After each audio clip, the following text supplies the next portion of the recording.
E for MarketWizards.com and eMiniWizard.com. Not quite 11 o'clock. Reminding traders to use risk capital you can afford to lose. It is the 5th of March, 2019.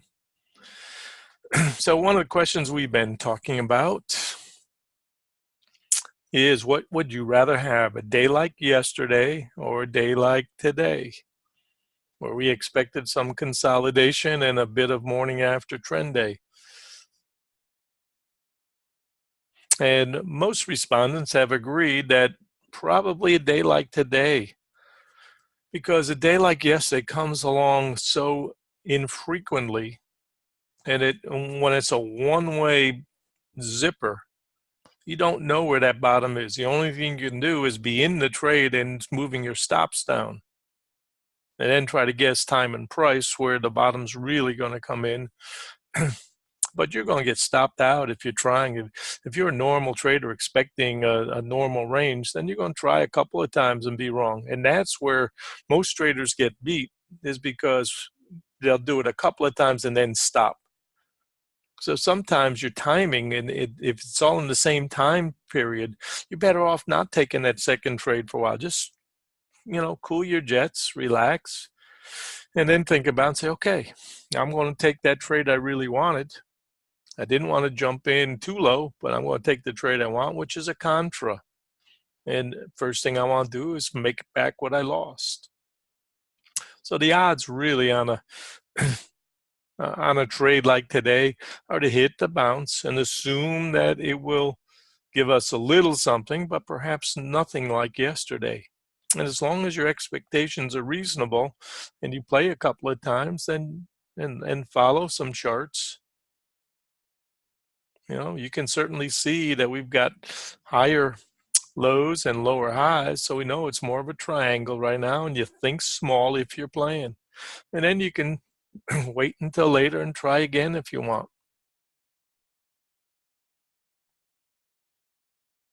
I went and watched George play baseball the other day. He had a reasonable game.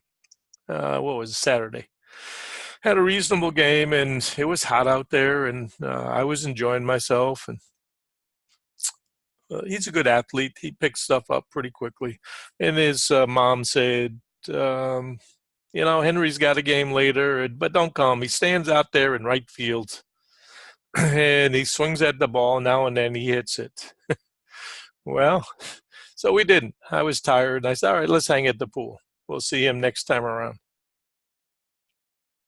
So I get a call later from my daughter, Jennifer, saying, Henry got the game ball.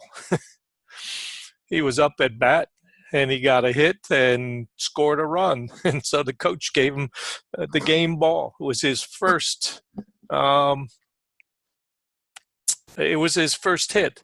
And when he was advised it was his first hit, he said, no, I hit the ball before. And then Jennifer, who also used to play softball, said, no, you got to get safely to first base. So I called him and I congratulated him. And I really thought a whole lot of his coach for doing that. I mean, you got to motivate kids. And I just thought, what a great experience for that kid to get a ball with a score on the game and his name on it. And, the coach really knew how to motivate these kids. And I thought that was just wonderful. So I called Henry and congratulated him, and he told me, well, I didn't hit the ball very far. Turns out he kind of topped the ball out between home plate and the pitcher, and then just beat out the throw, and the kid threw to first base, and the kid on third ran home. So, yeah, but he was fast enough to beat it out. But it's the point of the story is you're going to get an average. You're going to get types of trades and types of swings that are in an average, and then you're going to get an outlier where you hit a home run. But most of the time, you're looking for the singles and doubles, and you should be happy with those.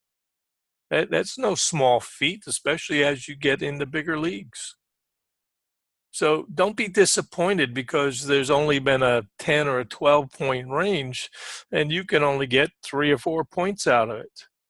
Come on. You're doing this in a couple of hours' time, and somebody else is working at Walmart all day long, at 7 or 8 or whatever per hour. So I certainly try to point this out as an explanation for what we thought today would be a consolidation phase. That's what we've got. And don't be discouraged because you don't have another day like yesterday. That Henry's not going to go hit that ball and score a run every time he's at bat. You can't expect that. And we can't expect as traders we're going to do it all the time either. Simple as that. So I hope that helps put things in perspective.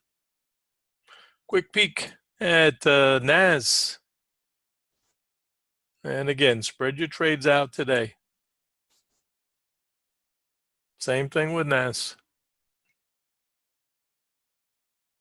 Normally this top zone is going to be resistance. And this zone down here in that 8 to 10 area is going to be supportive. And obviously you got to break the 25s first.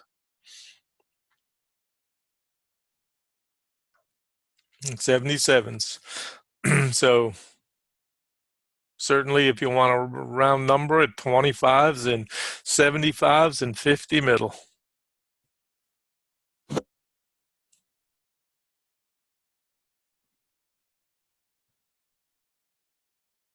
Learn to think outside the box, gentlemen. That's all I can say.